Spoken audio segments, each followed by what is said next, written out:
This is a download from Channel 4. To find out more, go to channel4radio.com.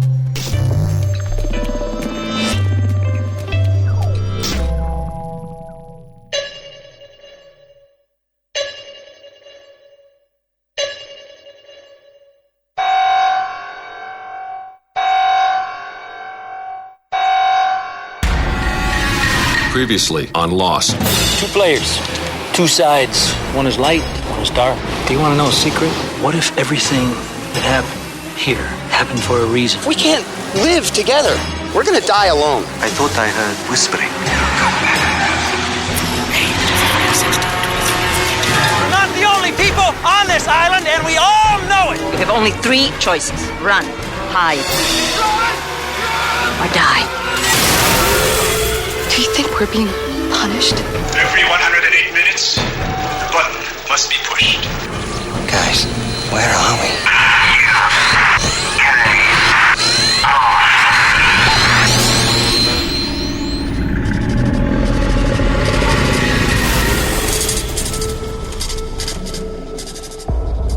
This is UK Lost from Channel 4 Radio. I'm Ian Lee, and once again I've come down into the hatch to take a close look at this week's episode. But I'm not down here alone. That would mean talking to myself, which would be quite weird. So I'm joined by my panel of what I've chosen to call experts, although others might more unkindly describe them as geeky Lost obsessives. We have prizes to be won. We'll take a look at some of the theories you've sent in, and although this is a spoiler-free show, we'll have a very tiny glimpse of next week's episode. So come down into the hatch, sit down, or recline if you prefer, as we bring you UK Lost from Channel 4 Radio.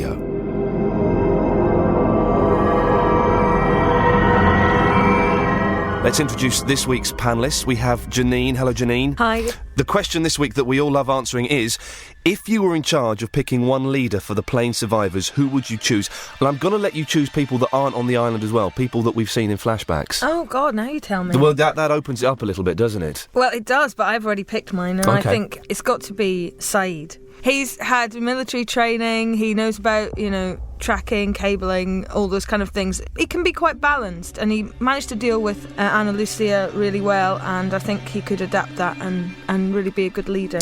Nikki's here. Hello, Nikki. Hi, Ian, how you doing? Yeah, I'm okay. Who would you choose as a leader of the survivors? I'm going to roll with Sawyer. The man's an idiot. He's not an idiot, he's only playing an idiot. He was a con man. He knows how to play people. And I think that sort of degree of cunningness is required in order to overthrow the others. Degree of... Cunningness. You did say cunningness, thank you.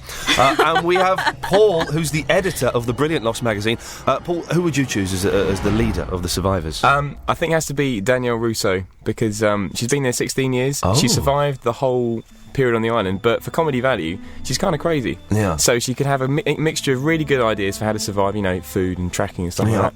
And then just occasionally, when it's full moon, go bonkers. A French woman on an island for 16 years, yet she still hasn't got hairy arms. That, to me, it doesn't tally up. OK, now listen, we've just sat huddled around a very, very big, expensive telly watching episode 11, so it's still quite fresh in our minds. But for those of you who need a quick reminder, here's a recap of what happened in this episode. It's another Jack flashback a week, and we meet Gabriella, who has sought out Jack to operate on her father's spinal tumour, as she'd heard he was a miracle worker. Jack's father tells them it's not possible to remove it, but Jack agrees to have a go. In the build-up to the operation, we see that Jack's relationship with his wife is now very strained, and that Jack and Gabriella have drawn closer, something that Jack's dad tries to warn him about. Careful. There's a line, son. You know it's there. Pretending it's not, that would be a mistake.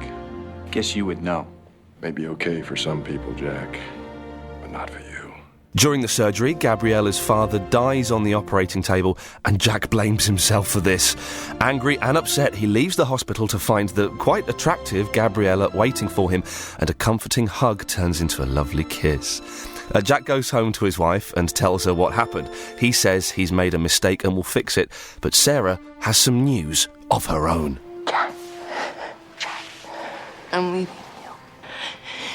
I was already leaving you. That's why my mother was here. She was helping me back. I've been seeing someone else. I can't stay.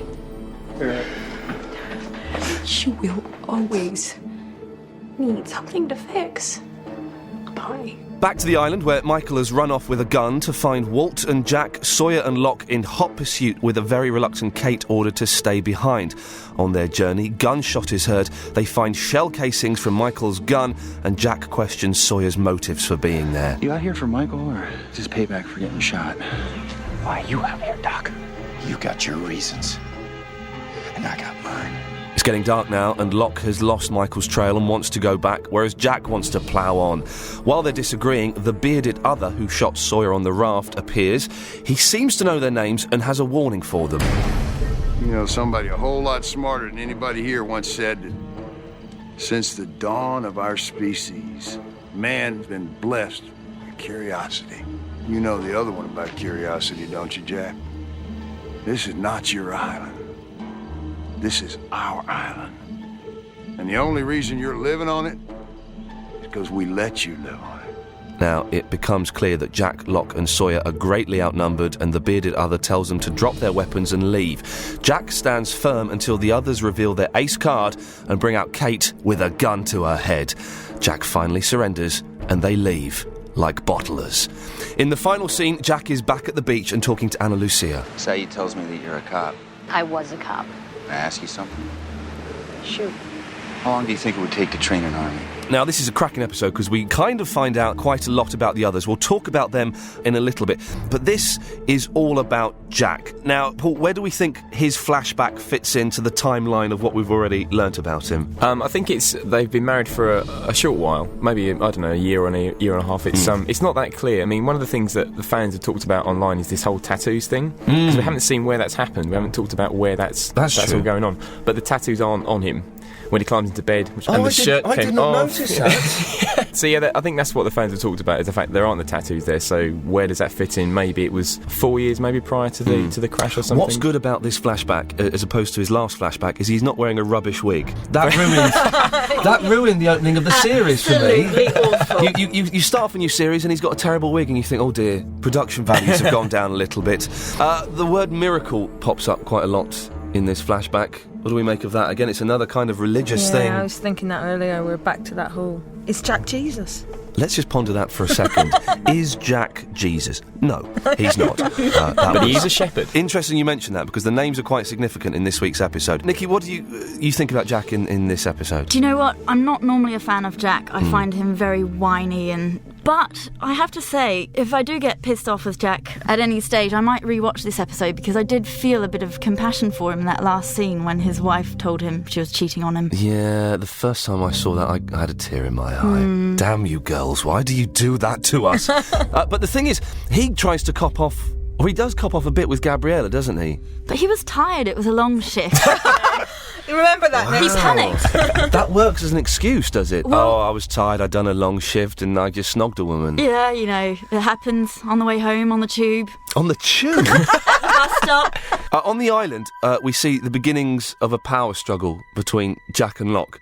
And Locke says, "Don't tell me what I can't do." Which we've heard him kind of say this sort of thing before. Yeah, that's becoming his little catchphrase, isn't it? Because the thing is, Locke has always been the one in Series 1 and the start of Series 2 that has kind of adhered to the island. But now Locke seems to kind of be going off on his own and rebelling ever so slightly. He seems a bit upset with where he is and what he's got to do. Well, I think he's got that whole thing where, you know, this whole destiny thing and the hatch and show me a sign and the big shaft of light in the first series. And then he's realised that his destiny is basically a button.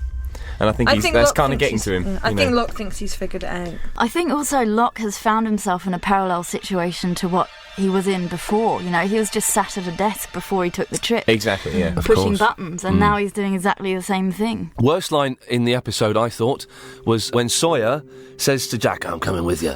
And Jack said, "No, you're still on antibiotics." Well, there was a giggle from the crowd at that point. And then Sawyer counteracts with, "Yeah, well, lucky I'm travelling with my doctor." I like the way Kate can't come, who's an able-bodied, quite fit young woman, and Sawyer's just had his arm blown off. Yeah. And he's allowed to go. And he can hardly walk. But Kate can't come, I'm guessing, because of the snog that her and Jack had. There's some tension there, isn't there, from that kiss still? Well, no, it's the whole... I think the way they use the flashbacks is always what's playing on the character's mind. So I think he's freaking out a bit, and he's remembering the whole... completely ruining his marriage with the snog.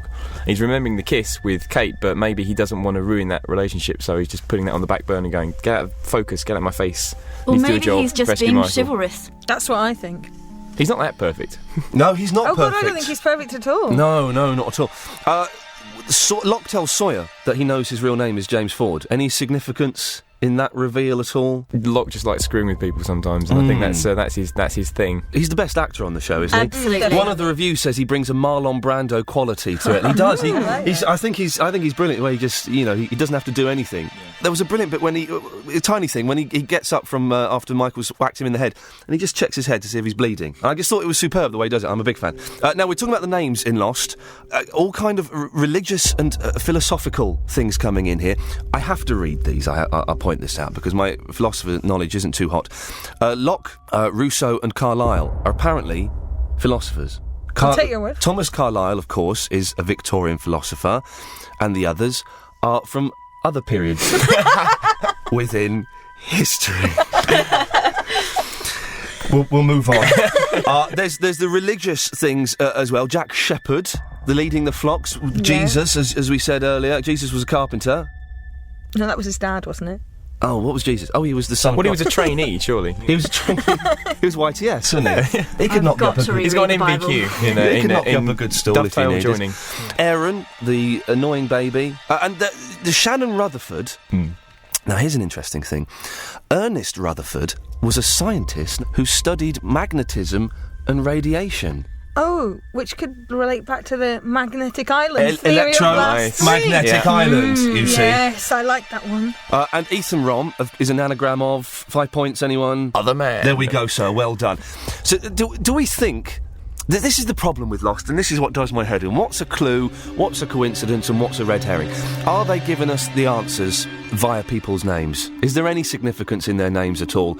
Or am I just looking for stuff where there isn't stuff? I mean, I think with any cool show or any cool movie, when they really think about what the characters should be called, I think that's probably where it starts. And then if there are other associations from that, maybe the Rutherford thing, I didn't know that. That sounds cool. Oh, hang on. That would be pretty cool. You're the editor of Lost magazine. And I've just lost my job. Well, it looks like I've got a new gig after this.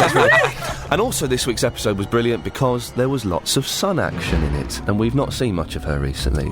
Is Sun your favourite by any chance? She's the most beautiful woman in the world. The beautiful Sun. Yeah, I'd go 5 rounds with gin to win her heart. Anyway, it's competition time, and the prizes this week are 3 Lost goodie bags, and 1 person will go into the draw to win a big bunker of Lost prizes, some of which are signed by the cast. The question is, in this week's episode, how many shell casings from Michael's gun did Jack, Locke and Sawyer find on the jungle floor? Is it A, 7, B, 3 or C, 1? If you know the answer, call 09011 111 080. Leave your answer, your name and your telephone number. Calls cost 25 pence a minute. Or you can text LOST, then your answer to 83188. Each text costs 25 pence. You're listening to UK Lost from Channel 4 Radio. I'm Iain Lee, and let's get back to episode 11, where Jack and Locke finally come face to face with the others. Now, this was really exciting, isn't it, when they're traipsing through the jungle, and the bearded man... he has a name, the bearded man, doesn't he? On script. He's referred to as Mr. Friendly. I mean, Sawyer calls him Zeke. But that's just like, like a hillbilly kind of... Yeah. Now, you were mentioning this earlier on, Paul, that you've seen the scripts for Lost. Yeah. And there are some different things in there. Well, naturally, they do change and evolve as the drafts go along. Right. But obviously, when they do, they break 3 episodes in a row, then they'll draft those, then they just make adjustments as those go along. So we get the drafts to sort of, try and plan ahead with the magazine. But Mr. Friendly, that's what he's referred to as the script. Now, he says, since the dawn of our species, man's been blessed with curiosity, which comes... That's a quote from the advert, is it? From the Hanso Foundation? Yeah, is it in the indeed. advert? So that would imply there's a connection between the others and Hanso. That's right. Now, Nick, you've been following what's being described on the internet, or called on the internet, as the Lost Experience, which starts with the Hanso Foundation website, doesn't it?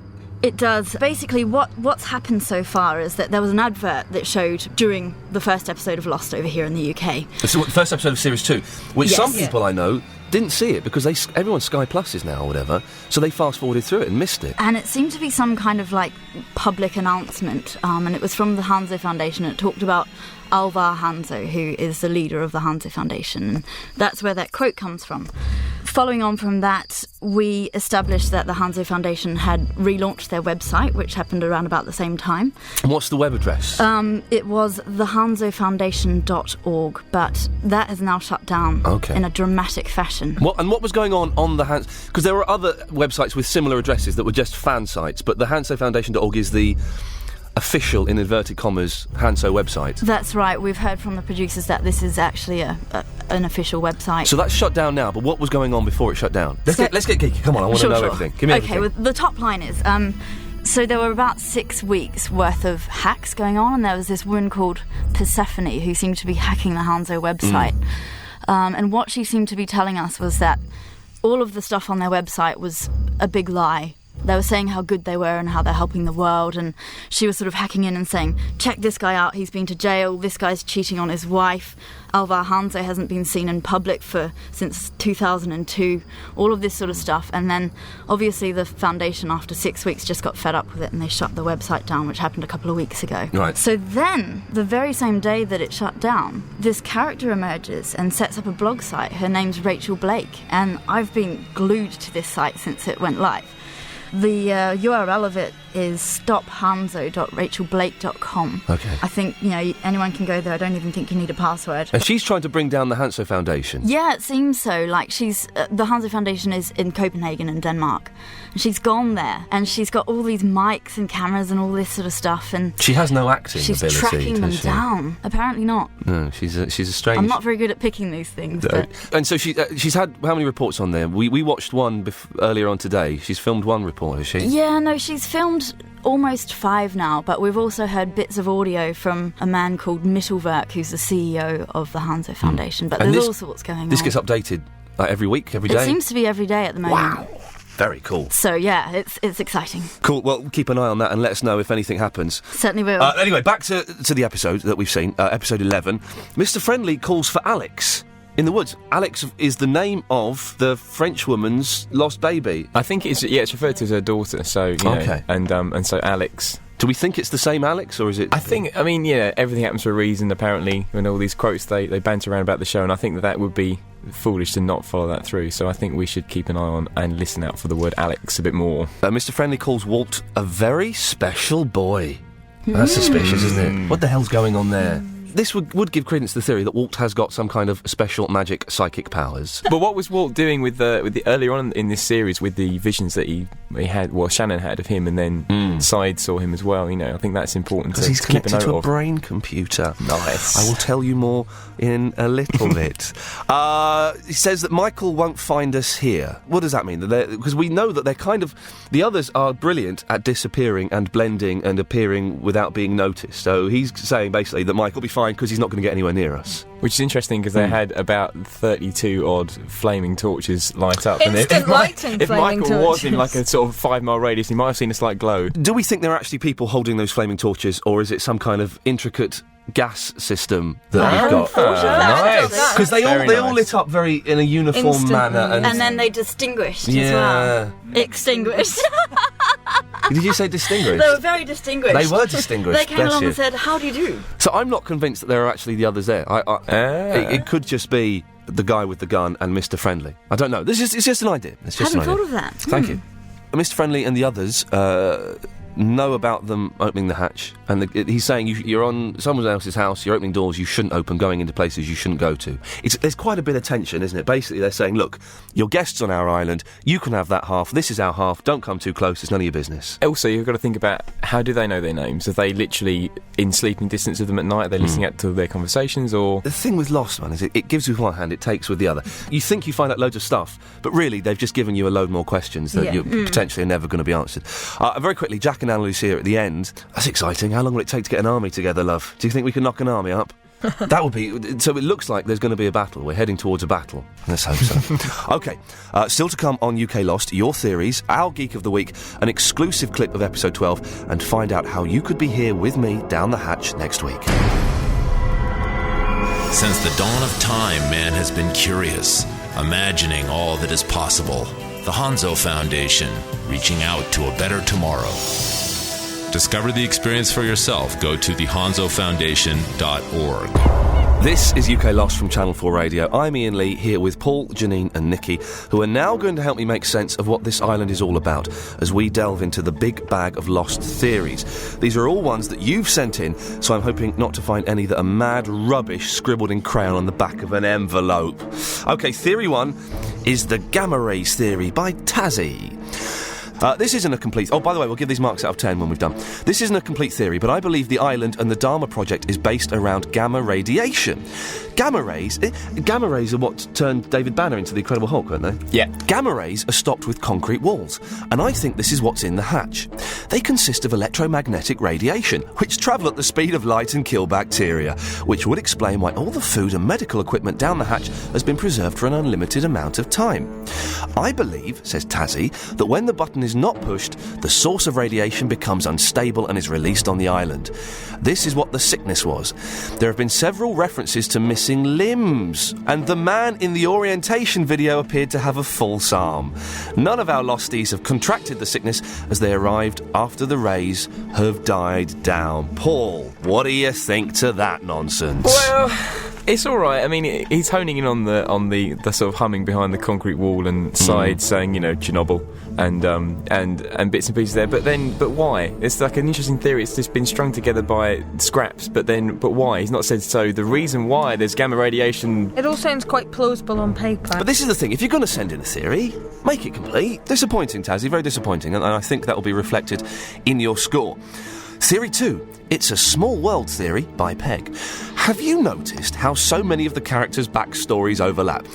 I think we should be focusing on this more, as I believe they are all involved in a study into the 6 degrees of separation. This theory states that everyone is connected to everyone with no more than 6 links in the chain. Some kind of extreme science group obviously tried to test this in the interesting environment of a plane flying from one side of the world to another, but one of the passengers got wind... Oh, no, sorry, hang on. Sorry, I've read that wrong. One of the passengers got wind of what was happening, maybe overheard a meeting in the toilets. Brilliant. And they were forced...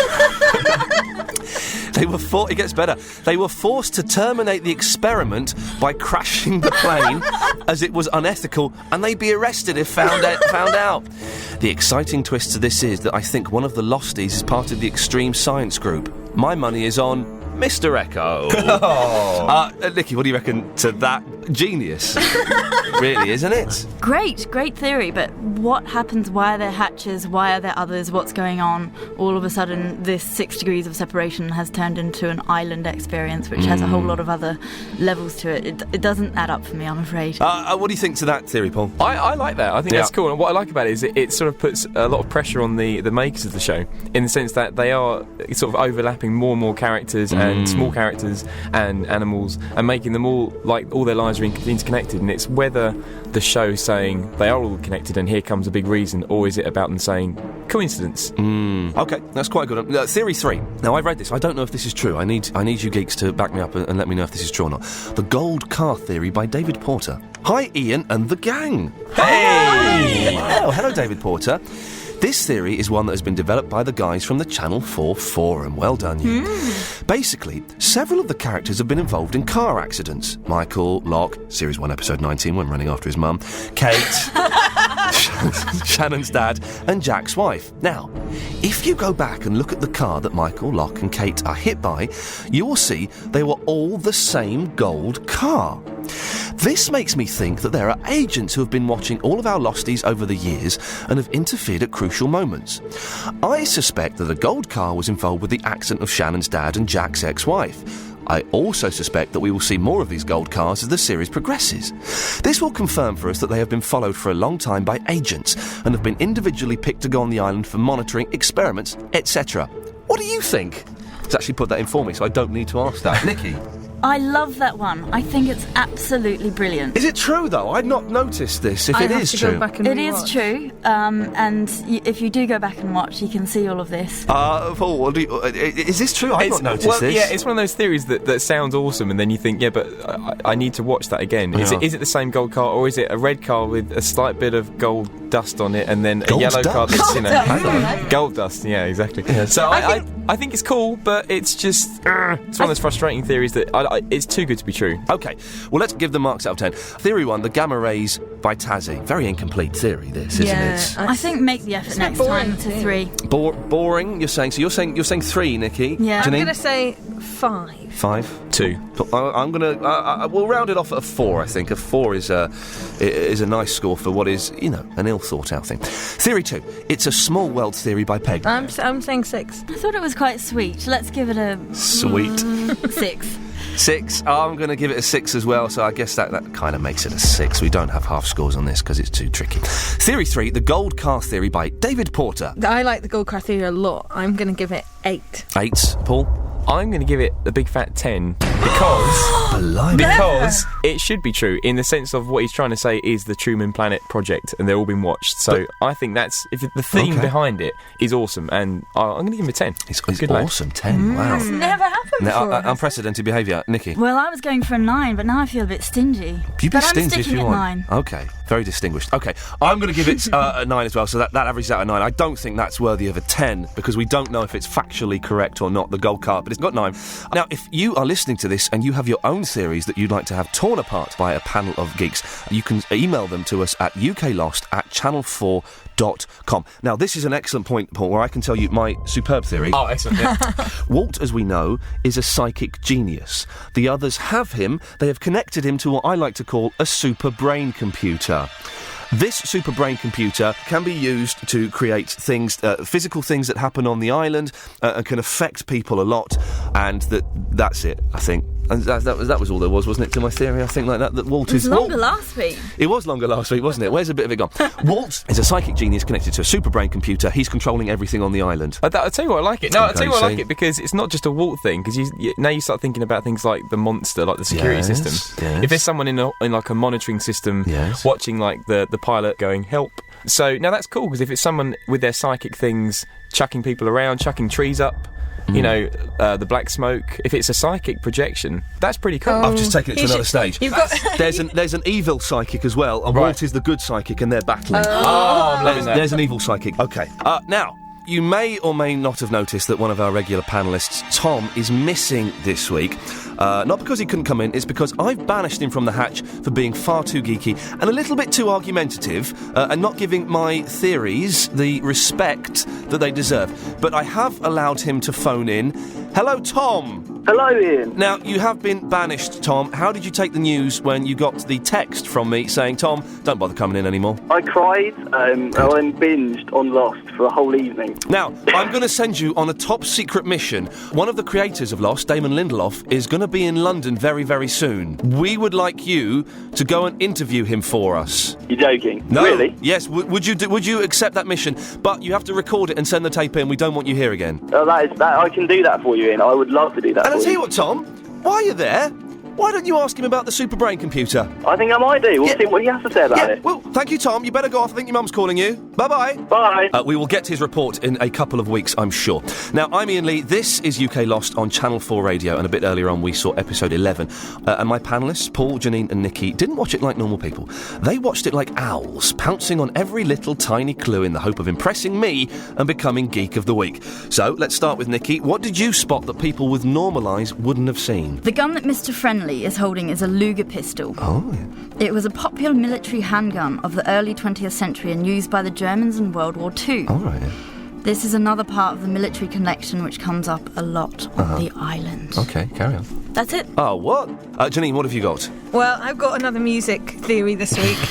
When Charlie and Hurley are in the hatch, Charlie pulls out Geronimo Jackson album. So if you know about music, like what I do, you know that this band were formed in the 70s on the campus of the University of Michigan. Oh, yeah. In America. And this is the same time and the same place that the DeGroots formed the Dharma Initiative. So is there a connection between the Degreets and Geronimo Jackson? Were they in Geronimo Jackson? I didn't know that they were a real band. Yeah, I thought it was made up band as well. I thought for songwriters they'd have to make up all the bands. Because the cover looked so fake, looked so 70s with that ridiculous writing that it was mocked up just for it was a private joke. Paul, what's your geeky fact? Okay, well, on the date on the X-ray of the man with the tumour, the old chap, was 16th of November 2005. So some people might have been thinking when they saw that and freaked out and thought, does it mean that Lost is set sometime in the future? And no, it's not. It was a mistake. It's a bit of a mistake. Yeah. So and these things happen. You know, you have like so much continuity to watch out for in TV shows. So it's almost like saying now officially that was a mistake is good, because otherwise people will go down a road and freak out for things Paul, like you movies are and Geek stuff. of the Week. Well Thank done. You, sir. Thank you, sir. You don't get anything for it, except for my respect. Now, if you're listening to this and you think you can do better and would like to be down the hatch with me next week, you can email me at uklost@channel4.com. Let's have a quick reminder of this week's competition. The prizes are 3 Lost goodie bags, and one person will go into the draw to win a big bunker of Lost prizes, some of which are signed by the cast. The question is, in this week's episode, how many shell casings from Michael's gun do Jack, Locke and Sawyer find on the jungle floor? Is it A, 7, B, 3 or C, 1? If you know the answer, you can call 09011 111 080, and you have to leave your answer, your name and your telephone number. Calls cost 25 pence a minute. Or you can text LOST, then your answer to 83188. Each text cost 25 pence. Now, if you're the sort of person who hates knowing anything at all about next week's episode, it's time to avert your ears for a few seconds, because we have a small but exclusive clip to play. In what you're about to hear, Locke is talking to Charlie. Are you using? What? Heroin, are you using again? Kate sees a horse, nothing. Pretty much everybody's seen Walt wandering around the jungle, but when it's Charlie, it must be the bloody drugs, right? Has Charlie been seeing things too? All will be revealed next week when we'll be back dissecting episode 12, and we'll see how Tom got on interviewing one of the big brains behind Lost, Damon Lindelof. It's still not too late to email your questions for Damon to uklost@channel4.com, which is also the email address if you want to take part in the show and send your theories to. That's uklost@channel4.com. You can also share your thoughts on all things Lost on the forum at channel4.com/lost, and of course watch the next episode on Tuesday on Channel 4 at 10 p.m, or straight after on E4. Thanks to my panellists, to Nikki, to Paul and Janine, and make sure you join us next week down the hatch. I'm Ian Lee, and remember, the button is bad.